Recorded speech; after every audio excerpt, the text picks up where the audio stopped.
susundin anuman ang suliranin,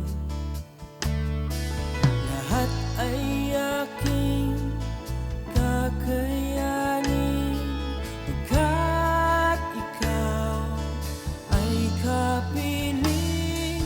Subukin man ng panahon, mananatili sa'yo, Panginoon.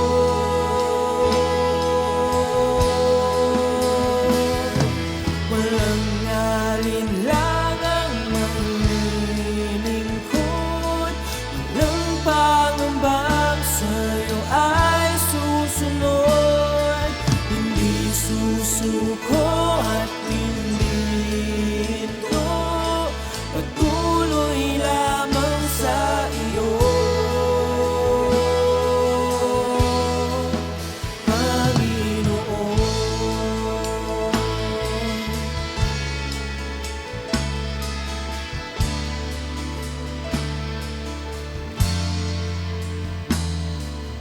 Ikaw ang aking paglilingkuran, kahit saan dalhin. Ikaw ay lagi kung susundin anuman ang suliranin, lahat ay aking kakayanin, pagkat ikaw ay kapiling. Subukin man ng panahon, mananatili sa'yo, Panginoon.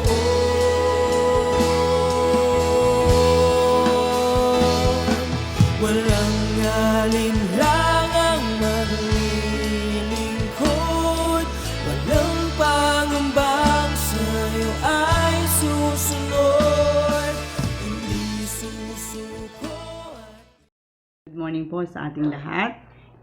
Tayo po ngayon ay nasa morning devotion, Tinig ng Pag-asa.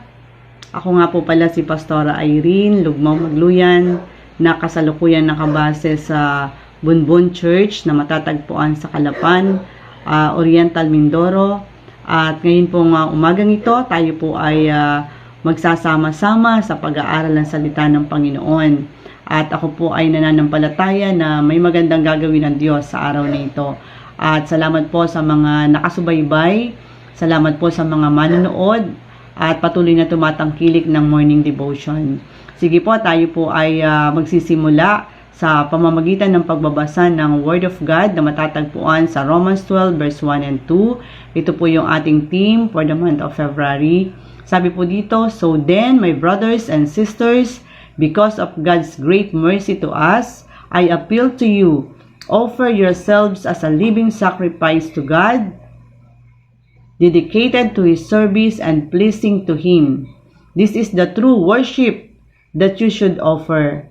Verse 2, "Do not conform yourselves to the standards of this world, but let God transform you inwardly by a complete change of your mind. Then you will be able to know the will of God, what is good and is pleasing to Him and is perfect." So, basahin din po natin sa Tagalog. Sabi po dito, "Kaya nga mga kapatid, alang-alang sa masaganang hapag ng Diyos sa atin, sa masaganang habag ng Diyos sa atin, rather, ako'y nakikiusap sa inyo na ialay ninyo ang inyong sarili bilang isang handog na buhay, banal at kalugod-lugod sa ating Diyos. Ito ang karapat-dapat na pagsamba ninyo sa Diyos." Verse 2, "Huwag kayong makiayon sa takbo ng mundong ito. Sa halip, hayaan ninyong baguhin ng Diyos ang inyong pag-iisip upang maunawaan ninyo ang kanyang kalooban. Sa gayon, magagawa ninyo kung ano ang mabuti, kalugod-lugod at ganap na kalooban ng Diyos." Tayo po'y manalangin. Father, in the name of Jesus and by the power of the Holy Spirit, Lord, patuloy po akong dumudulog sa iyo sa umagang ito at patuloy ko, Panginoong, ina-acknowledge ang kapangyarihan ng iyong banal na Espiritu.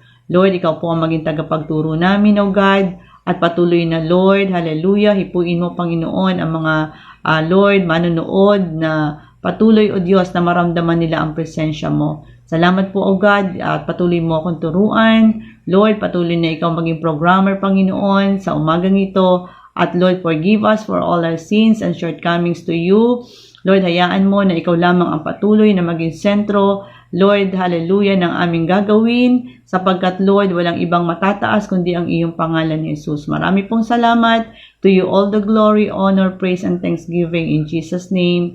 Amen and amen. So sige po, tayo po'y magpatuloy. Ang sabi po doon, ito po ay sulat ni Pablo sa mga taga-Roma, na ina-urge niya ang mga kapatiran doon na maglingkod sa Panginoon, na magpatuloy sa Diyos, na i-offer nila ang kanilang mga sarili bilang buhay na handog sa ating Panginoon.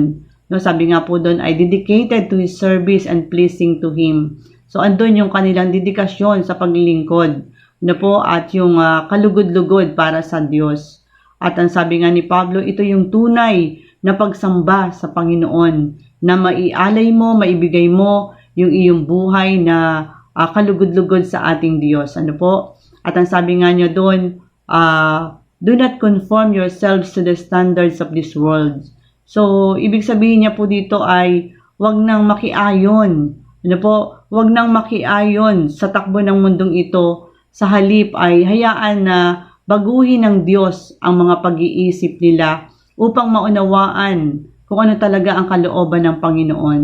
Dahil sabi nga doon sa gayon, magagawa ninyo kung ano ang mabuti. Kapag tama po kasi ang puso mo, magagawa mo kung ano yung mabuti sa paningin ng Panginoon. At ang gusto po ni Pablo na pinapagawa sa mga taga-Roma ay maging kalugod-lugod sila sa harapan ng Diyos. At masunod lamang nila ang kalooban nito. So, napakaganda pong encouragement. At sabi nga, hindi lamang si Pablo ang ganito ang ginagawa. Maging tayo po na mga pastors, tayo ng mga lingkod ng Panginoon, na meron tayong flocks na atin pong pinamamahalaan, na ipinagkatiwala sa atin ng Panginoon. So, lagi po natin silang ini-encourage na maglingkod sa Lord. Lagi po natin silang pinapaalalahanan na ihandog nila ang kanilang sarili na malinis sa harapan ng Diyos. At yung lahat ng kanilang gagawin ay ayon sa kalooban ng Panginoon. So, di po ba pag may meron tayong mga kawan, ang isang tupa, pag may isang shepherd, kapag may nakita siya na isang tupa na parang nanghihina, ano po ang ginagawa ng shepherd na ito? Di ba, inaalalayan niya, nilalapitan niya ito, at ginagawa niya yung best para ito'y mapalakas. So, ganun din po tayo sa ating mga flocks. Kung may nakikita tayo na lingkod ng Diyos na nanghihina, na may problema at suliranin, so atin po silang pinapalakas sa pamamagitan ng pagbibigay ng magaganda pong encouraging words, sa pamamagitan ng salita ng Diyos, atin po silang sinisharean. Sa ganon ay para sila ay makapagpatuloy, para po sila ay lumakas spiritually at hindi sila malayo sa Diyos. Kaya ang buhay po ni Pablo ay isang magandang halimbawa sa bawat isa sa atin na mga lingkod din ng Diyos, na hindi hadlang kung tayo ay halimbawa po malayo tayo sa ating mga kapatiran. Meron pong pamamaraan. Kung si Pablo nga po, di ba, nakakulong siya pero still nagagawa niyang makipag-communicate sa mga taga-Roma sa pamamagitan ng kanyang pagsulat. So dahil hindi pa naman uso po noon ang mga gadgets, Pero ngayon, napakadali na pong makipag-communicate, Mag-chat ka lang, mag-text ka lang, makakarating na doon sa ating kinakausap ng mga tao or doon sa mga tao na nais nating paratingin ang ating mensahe. Kaya salamat po sa Panginoon dahil sabi nga, tayo po ay ginagamit ng Lord para maging pagpapala. At sa amin po, sa Bunbon, ay praise God dahil every morning po yon talagang pinapadala namin ng mga encouraging words from the Bible, yung mga verses mula sa Biblia, ang ating pong mga kapatiran doon.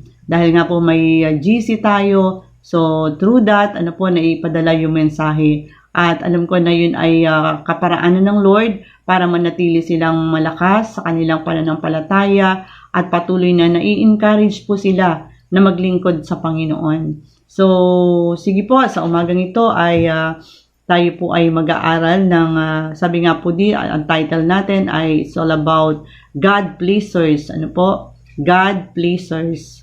So, mga nagpapasaya sa Diyos. Ano po ba yung mga bagay na pwede nating gawin na mapapasaya natin ang puso ng Panginoon? No po? Sabi nga po dito, number 1, God is pleased with the broken-hearted. God is pleased with the broken-hearted. So, sabi po ng Psalms 34 verse 18, the Lord is near to those who are discouraged. He saves those who have lost all hope. So, sabi nga po doon, ang Diyos ay malapit doon sa mga pinanghihinaan ng loob. At inililigtas niya yung mga nawawalan ng pag-asa. No po? He heals the broken-hearted and binds up their wounds.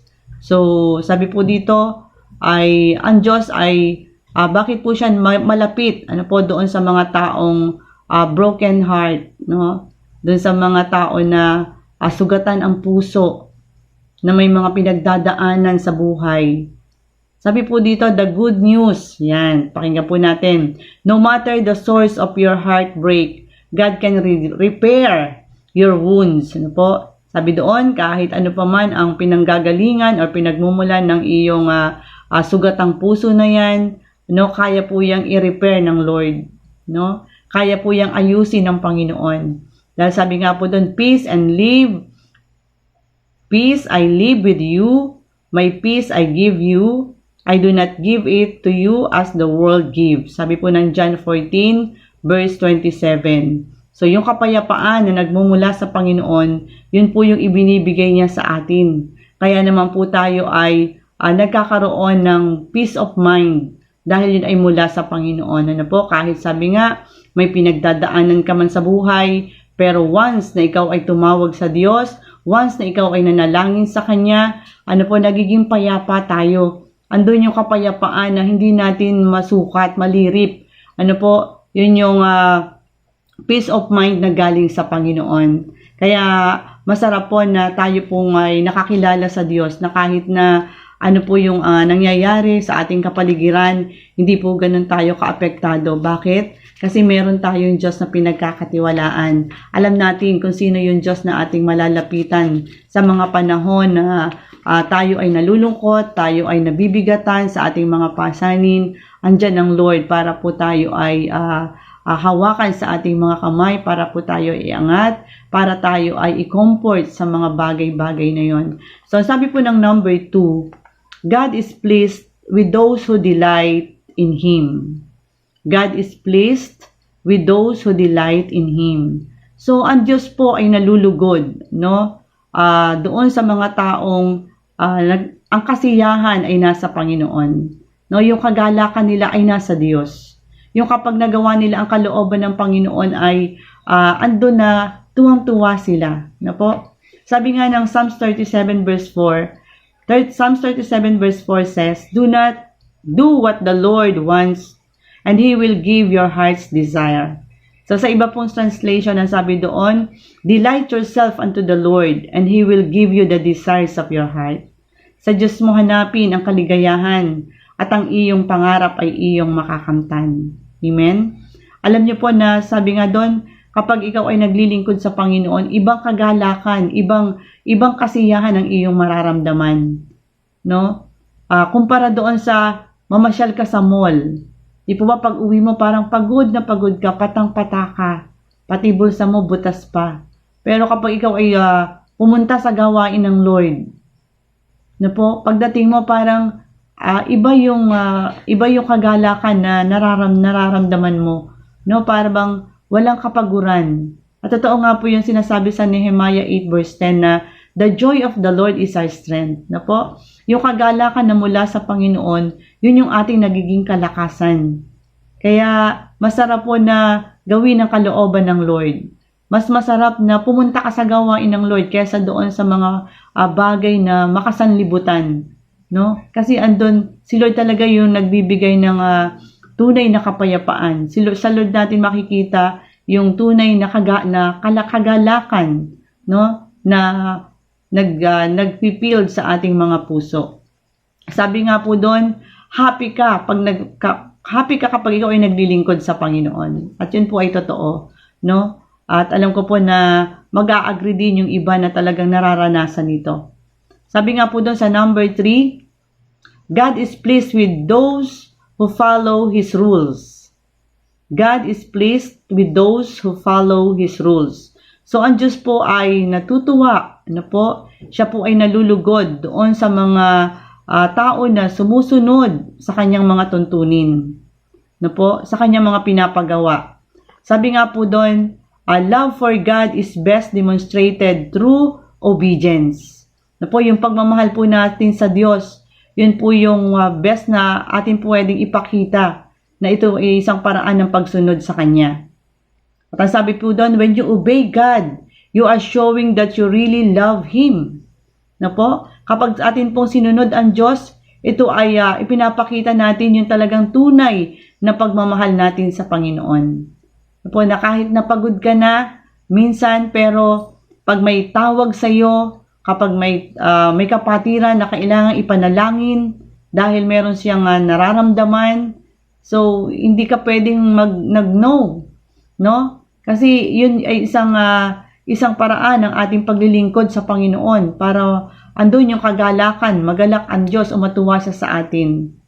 Po, para po tayong mga doktor, anytime na pwede tayong tawagin ng ating mga kapatiran na nangangailangan ng tulong, kailangan andun po tayo, no? Suportahan po natin sila sa pamamagitan ng pananalangin. So sabi nga po doon, would God withhold anything from those who truly love Him?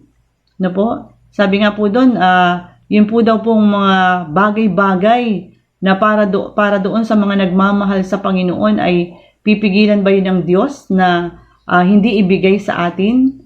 Di po ba kapag yung blessing talagang para sa iyo at nakikita naman ng Lord na ikaw ay worthy para tumanggap nito, ito po ay matatanggap natin, no? Kasi para pong isa-isang ama, kapag natuwa siya sa kanyang anak, di po ba kahit hindi humihingi ang anak na ito, ay gustong-gusto niyang i-bless kasi natuwa siya. So ganoon din po ang Lord, kapag ang Panginoon ay natuwa sa ating ginagawa para sa Kanya, para sa Kanyang kaharian, hindi pa man po natin hinihingi, binibigay na ng Lord. Amen.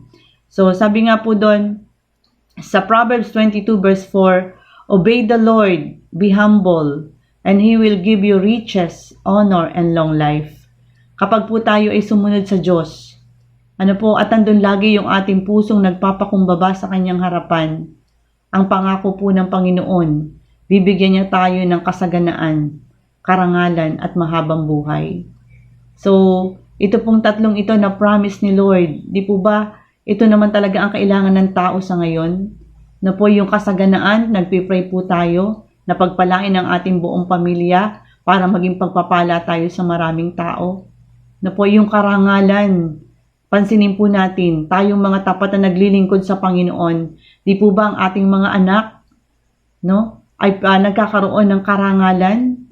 Sila po ay hindi buntot, kundi ulo. No, dahil yun ang ating dinideklara sa kanila at nagkakaroon ng manifestation. No po? At ano pong sabi doon? Long life. No? Kaya ibigay ng Lord yung mahabang buhay sa atin na dahil tayo po ay tapat na sumusunod sa Diyos. Dahil tayo po ay nandun yung pagpapakumbaba. Andun yung ating pag-obey sa Kanyang salita. Kaya magpatuloy po tayo sa paglilingkod sa Panginoon. Huwag po tayong mapapagod, no? At huwag po tayong, sabi nga, no turning back, lalo na sa panahong ito.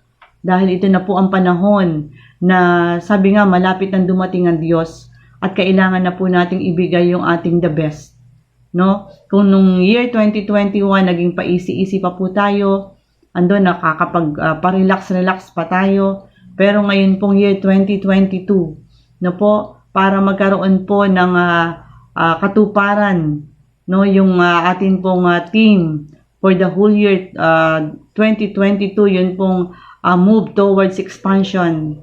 Kailangan po ay tayo ay magpaturo sa Lord. No? Kailangan po gawin natin ang kalooban ng Panginoon na makapagpapasaya sa kanyang puso.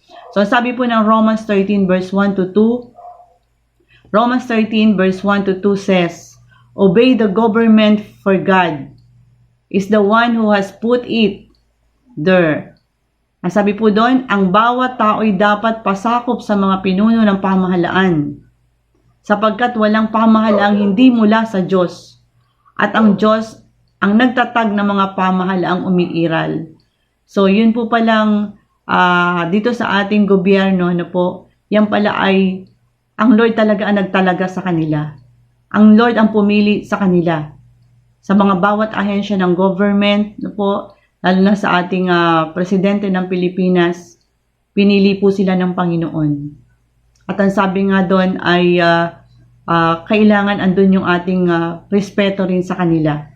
Dahil sila ang Diyos ang pumili at nagluklok sa kanila, sa kanilang kinalalagyan. So yun po ay isa pa ring paraan ng kung paano tayo ay sumunod sa rules na pinapagawa ng Panginoon sa atin para siya ay magkaroon ng kagalakan. So ang sabi po sa number 4, God is pleased with those who believe in Him.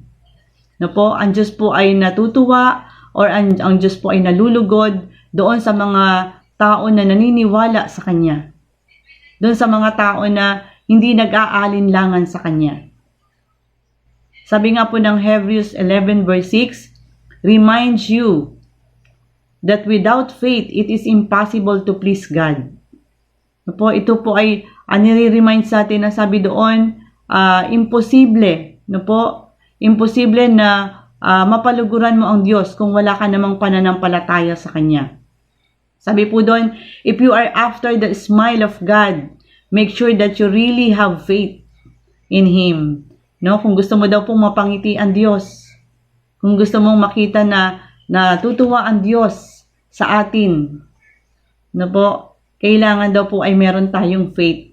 May matatag tayong faith sa ating Panginoon. Sabi po doon, you must believe that although you don't really see Him, kailangan daw po maniwala tayo. Kahit hindi natin nakikita ang Diyos, kahit hindi natin siya nakikita ng face to face, ay maniwala tayo na totoong may Diyos. Dahil siya ay ating nararamdaman. Parang hangin po, hindi natin nakikita ang hangin, pero nararamdaman po natin. Nararamdaman natin sa ating katawan na may hangin tayo nalalanghap. So, ganun din po ang Panginoon. Nararamdaman natin yung presensya niya, yung pagkilos ng Banal na Espiritu sa ating buhay. Kaya, bakit hindi tayo maniniwala na may Diyos? Napakarami na pong pruweba na ibinigay ng Panginoon sa atin. At ang gusto ng Diyos, maniwala po tayo. Believe, sabi po ng Bible, believe and you will receive. Sabi po dun sa Acts 16 verse 31, believe in the Lord your God, you and your family will be saved. Kung gusto po nating maligtas ang ating mga mahal sa buhay, maniwala po tayo sa Diyos. Manampalataya po tayo sa Kanya. At ang sabi ng Panginoon, ikaw at ang iyong buong sambahayan ay magkakaroon ng kaligtasan. Amen? Kaya napakahalaga po yung word na faith. Yung salita na pananampalataya o yung salita na ikaw ay naniniwala na merong Diyos na buhay na kayang maghimala sa iyo at sa akin. Sabi po doon, you must believe that although you don't really see Him, He is real and He is able to meet all your needs. Amen? So sabi po sa number 5, God is pleased with those who have Jesus in their lives. God is pleased with those who have Jesus in their lives. So ang Diyos po ay nalulugod doon sa mga naniniwala kay Jesus. Doon sa pinaniniwalaan nila na sa kanilang buhay ay may Diyos or may Jesus na tunay na mapagkakatiwalaan. Ang sabi po dito sa Mark 9 verse 23, And Jesus said to him, If you can, all things are possible for one who believes. No? So, ito po ay sumagot si Jesus dito sa isang ama. Kasi merong isang ama na lumapit kay Jesus, no? Na ang kanyang anak ay inaalihan ng masamang spirito or ng bad spirit. At ang sabi nga niya sa Panginoon ay humingi siya ng tulong na pagalingin ang kanyang anak na ito kung makakaya niya. Kaya sabi ni Jesus ito, if you can, no? Pero sabi nga doon, all things are possible for one who believes. So, ang lahat ng bagay ay mangyayari kung ikaw ay naniniwala. Ano po? So, believe in the Lord your God. Ano nga po? Kailangan maniwala tayo sa ating Panginoon. Kailangan ay kapag tayo humingi sa Diyos, maniwala tayo na ito ay ating matatanggap at matatanggap nga natin ito. No? Ang kalaban kasi ng faith ay doubt. Kaya dapat yung ating pagtitiwala sa Diyos, wag itong mawawala o wag itong mababahiran ng pag-aalinlangan. Sabi dito, the Bible testifies that when Jesus was baptized, God the Father spoke from heaven saying, "This is my beloved Son, in whom I am well pleased." No? So, kahit nga po ang, di ba sabi doon, at isang tinig mula sa langit ang nagsabi, ito ang minamahal kong anak na lubos kong kinalulugdan. So, ang Diyos Ama na po ang nagpatunay, no, na ang kanyang anak na ang ating Panginoong Jesus, no, proud siya na sabihin na ito'y kanyang anak na kanyang kinalulugdan. Yun po ay matatagpuan natin sa Matthew 3 verse 17. Sabi po doon, how can you make your life pleasing to God? Paano po ba natin magagawa ng ating buhay ay maging kalugod-lugod sa harapan ng Panginoon? No? So, give glory to God, no? Bigay po natin yung kaluwalhatian sa Diyos. Honor Him. Lagi po natin siyang i-honor sa ating buhay, sa ating ginagawa. Ano po? Laging ang papuri ay ibigay natin sa Panginoon. At ang sabi nga po doon ay, lagi natin siyang pasalamatan. No? Give thanks to God. So, sabi doon, sa ating pong mababasa rin, sa Hebrews 13 verse 16, but don't forget to help others and to share your possessions with them. This too is like offering a sacrifice that pleases God. No? Ang sabi po doon, huwag nating kaligtaan ang paggawa ng mabuti at ang pagtulong sa kapwa, sapagkat iyan ay alay na kinalulugdan ng Diyos. So, gusto po ng Panginoon ay maging ugali din po natin na marunong po tayo na tumulong sa ating kapwa, lalo na doon sa mga nangangailangan. Kasi ito ay nagpapakita ng kindness na po. At ang Diyos, nung siya narito sa lupa, marami rin po siyang tinulungan na mahihirap, na nangangailangan. So bilang mga anak niya na tayo po ay pinagkatiwalaan, gawin din po natin yung magagandang asal na yun na natutunan natin mula sa Panginoon. Na po, kung meron din lang po tayo at meron tayong mga kapatiran na sa tingin natin po ay in need sila sa mga panahong ito, bakit hindi po natin sila maibigay yung pangangailangan na yun? Dahil sabi nga po, the more you give, the more you receive. Di po ba? Sabi ng Bible. At nabasa ko rin po sa Biblia na kapag pala tayo ay tumutulong sa mahihirap, ano po, ang Diyos po ang ating pinapautang. At pag ang Diyos po ang nagbayad, doble, triple, 100-folds, ano po, maging sa ating pangangailangan.